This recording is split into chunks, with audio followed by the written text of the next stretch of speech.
Hi everyone, welcome to medical artist. मैं आपके साथ एमडी कैट 2024 के डेली टारगेट शेयर कर रहा हूं। आज मैं आपके साथ एमडी कैट 2024 का डेली टारगेट 59 शेयर करूंगा। सबसे पहले बिस्मिल्लाहिर्रहमानिर्रहीम।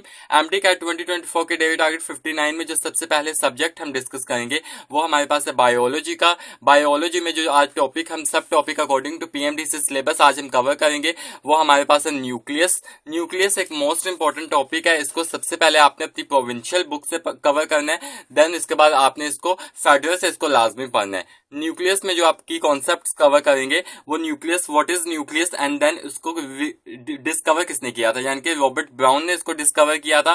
देन इसकी शेप के बारे में आप पढ़ेंगे कि ये इरेगुलर स्फेरिकल इन शेप में होता है। देन व्हाट इज मोनोन्यूक्लिएट, बाइन्यूक्लिएट एंड मल्टीन्यूक्लिएट क्या होते हैं, इनके बारे में आप अच्छे तरीके से पढ़ेंगे। देन उसके बाद आप पढ़ेंगे what is chromatin network and nucleoplasm क्या होता है, इसको आप अच्छे तरीके से कवर करेंगे। एंड देन न्यूक्लियस कंसिस्ट किन चीजों पे करता है। न्यूक्लियस जो हमारे पास होता है वो कंसिस्ट करता है न्यूक्लियर मेम्ब्रेन पर, न्यूक्लियाई पर, न्यूक्लियोप्लाज्म पर एंड क्रोमोसोम्स के ऊपर। इनका भी आज आप कॉन्सेप्ट लेंगे।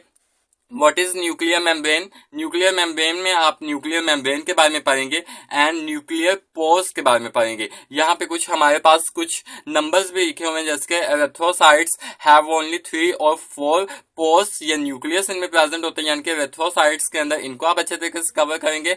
देन न्यूक्लियोलस, न्यूक्लियोलस को आप अच्छे तरीके से पढ़ेंगे। इसमें राइबोसोमल सब यूनिट्स के बारे में लिखा हुआ है, उनको आप कवर करेंगे।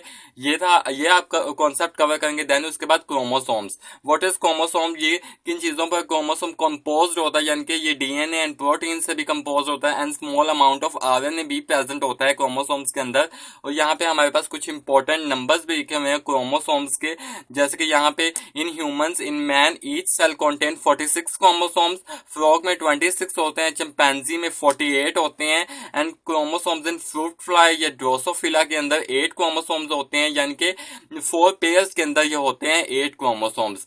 देन उसके बाद हमारे पास ओनियन का लिखा हुआ है, ओनियन में 16 होते हैं, गार्डन पी यानी कि पाइसन सैटिवम में 14 हमारे पास होते हैं क्रोमोसोम्स। देन उसके बाद यहाँ पे हमारे पास ड्रोसोफिला यानी कि पेयर्स में पाया गया, फ्रूट फ्लाई ड्रोसोफिला पेयर्स में 4 पेयर्स होते हैं, वैसे 8 होते हैं। तो ये आपने कॉन्सेप्ट कवर करना है। आज के दिन न्यूक्लियस आपका टॉपिक है, इसको सबसे पहले आपने अपनी प्रोविंशियल बुक, देन उसके बाद फेडरल की बुक। फेडरल में हमारे पास अगर आप फेडरल से न्यूक्लियस का टॉपिक पढ़ें तो फेडरल में एक हमारे पास बॉक्स बना हुआ है जिसमें लिखा हुआ है कि sieve tube cells in plants and RBCs in the humans, यानी कि red blood cells in humans and sieve tube cells in plants, ये दोनों ही लिविंग सेल्स हैं और ये ऐसे एक्सेप्शनल लिविंग सेल्स हैं जो न्यूक्लियस को प्रोसेस नहीं करते, यानी कि अपने अंदर न्यूक्लियस नहीं रखते। तो ये आज आप कॉन्सेप्ट कवर करेंगे। ये था आपका बायोलॉजी का टारगेट 59। देन हम केमिस्ट्री का टारगेट 59 की बात कर लें। देन हम केमिस्ट्री के टारगेट 59 की बात कर लें। इसमें हम रिएक्टिविटी ऑफ कार्बोक्सिलिक एसिड को हम कवर कर रहे हैं। इसमें कल हमने रिएक्शन ऑफ कार्बोक्सिलिक एसिड का अल्फा पार्ट हमने कवर किया था, यानी कि the reaction in which hydrogen atom of carboxyl group is involve, यानी कि सॉल्ट फॉर्मेशन हो रही होती है। ये कल आपने अच्छे तरीके से इसको कवर कर लिया होगा और इसके सारे कॉन्सेप्ट आपने अच्छे तरीके से ले लिए होंगे। आज हम बी वाले रिएक्शंस करेंगे, यानी कि the reaction in which OH group is replaced by another group. तो इसका पहला आज हम करेंगे, यानी कि reactions involving the OH group of carboxylic acid. इसके जितना भी हमारे पास यहाँ पे इंफॉर्मेशन लिखी हुई है उसको आप हाईलाइट करेंगे। इंपॉर्टेंट इंफॉर्मेशन लिखी हुई है कार्बोक्सिलिक एसिड का फंक्शनल ग्रुप के बारे में भी यहाँ पे बताया गया है, इसको भी आप अच्छे तरीके से कवर करेंगे। देन उसके बाद नेक्स्ट पेज पे हम देखते हैं कौन से रिएक्शन हमारे पास है। सबसे पहला जो रिएक्शन हमारे पास आता है बी वाले का, यानी कि बी वाले में हमारे पास बताया है OH ग्रुप जो होता है ये रिप्लेस करता है अनदर ग्रुप के साथ। इसका पहला रिएक्शन हमारे पास है reaction with PCl5 and SOCl2, इसको आप कवर करेंगे। देन सेकंड रिएक्शन हमारे पास आ जाता है फॉर्मेशन ऑफ एस्टर, जिसमें एस्टर की फॉर्मेशन हो रही होती है। एस्टर में हमारे पास जो एस्टरिफिकेशन रिएक्शन है ये रिवर्सिबल रिएक्शन है। आप देख सकते हैं 2 एरोज है हमारे पास, ये यानी कि रिवर्सिबल रिएक्शन को शो कर रही होती हैं। तो जो एस्टरिफिकेशन, ये क्वेश्चन आया भी हुआ है हमारे पास पास्ट ईयर एमडी कैट में कि जो एस्टरिफिकेशन रिएक्शन है ये रिवर्सिबल रिएक्शन है। देन उसके बाद आपके पास नेक्स्ट रिएक्शन आपके पास आ जाता है फॉर्मेशन ऑफ एमाइड। एमाइड का रिएक्शन एक मोस्ट इंपॉर्टेंट हमारे पास एमडी कैट के पॉइंट ऑफ व्यू से है।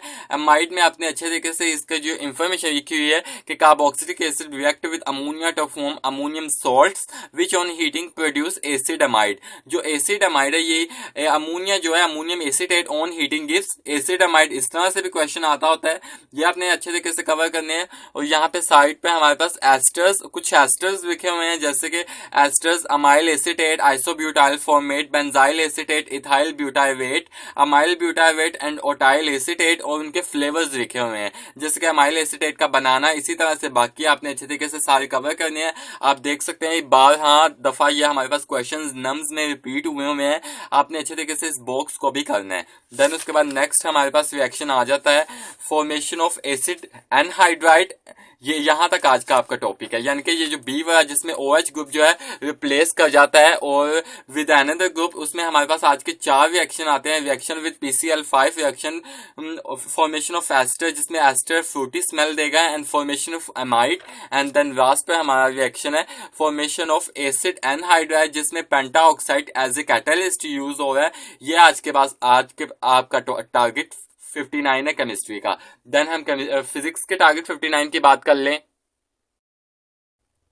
देन हम फिजिक्स के टारगेट 59 की बात कर ले तो इसमें हमने कल न्यू चैप्टर स्टार्ट किया था न्यूक्लियर फिजिक्स। इसका आज हम एक मोस्ट इंपॉर्टेंट इंट्रोडक्टरी ही हम टॉपिक कवर करेंगे, क्योंकि ये क्लियरली हमारे एमडी कैट के सिलेबस में नहीं लिखा हुआ, लेकिन कॉन्सेप्ट हमें लेना जरूरी है इन चीजों का, क्योंकि ये हमारे पास इंट्रोडक्शन है तो इसका कॉन्सेप्ट हमें होना चाहिए, क्योंकि ये हमारे आने वाले जो टॉपिक्स हैं उनसे रिलेटेड है, तो इसका कॉन्सेप्ट आपको होना चाहिए। आज का आपका टॉपिक है आइसोटॉप्स। आइसोटॉप एक मोस्ट इंपॉर्टेंट टॉपिक है, इसको आपने कवर करना। ये हमारे केमिस्ट्री के पॉइंट ऑफ व्यू से भी इंपॉर्टेंट है और हमारे फिजिक्स के पॉइंट ऑफ व्यू से भी इंपॉर्टेंट है। आइसोटॉप में आप इसकी डेफिनेशन करेंगे और यहाँ पे हमारे पास इस टॉपिक में डिफरेंट एलिमेंट्स के हमारे पास आइसोटॉप्स लिखे हुए हैं, जैसे कि हाइड्रोजन का बताया गया हाइड्रोजन हैज 3 आइसोटॉप्स, या आपने अच्छे तरीके से कवर करने हैं। देन हाइड्रोजन के बारे में या उसको भी आपने अच्छे तरीके से कवर करना है। ये सारे ही आपने कॉन्सेप्ट्स कवर करने हैं और अच्छे तरीके से, क्योंकि ये हमारे पास थ्योरी बेस्ड हमारे पास टॉपिक है, तो आपने इसको अच्छे तरीके से हाईलाइट करना है। ये टॉपिक आपका 5 से 10 मिनट रहेगा और अच्छे तरीके से आप इनमें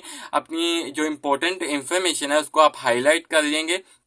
देन इसके बाद हमारे पास साइड पे बॉक्स लिखा हुआ है एक मोस्ट इंपॉर्टेंट इंफॉर्मेशन बॉक्स कि both xenon and caesium each have 36 isotopes, यानी कि जीनोन जो है एलिमेंट और सीजियम जो एलिमेंट है, ये दोनों ही ऐसे एलिमेंट्स है जो सेम यानी कि 36 आइसोटॉप्स रखते हैं ईच। जैसे कि जीनोन में भी 36 आइसोटॉप्स होते हैं, इन सीजियम के भी अंदर 36 आइसोटॉप्स होते हैं। तो ये एक इंपॉर्टेंट इंफॉर्मेशन है एमडी कैट के पॉइंट ऑफ व्यू से, और ये इंफॉर्मेशन आ सकती है आपके पेपर में।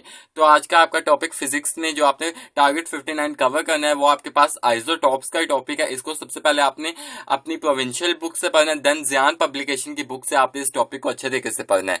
ये था आपका फिजिक्स का टारगेट 59। आई होप मैं आपको अपनी बात समझाने में कामयाब रहूंगा। अगर आपको मेरी वीडियो पसंद आए तो मेरी वीडियो को लाइक कीजिएगा, मेरे चैनल को सब्सक्राइब कीजिएगा और अपने दोस्तों के साथ एमडी कैट 2024 के डेली टारगेट शेयर करना ना भूलिएगा। खुश रहें, खुश रहने दें। अल्लाह हाफिज।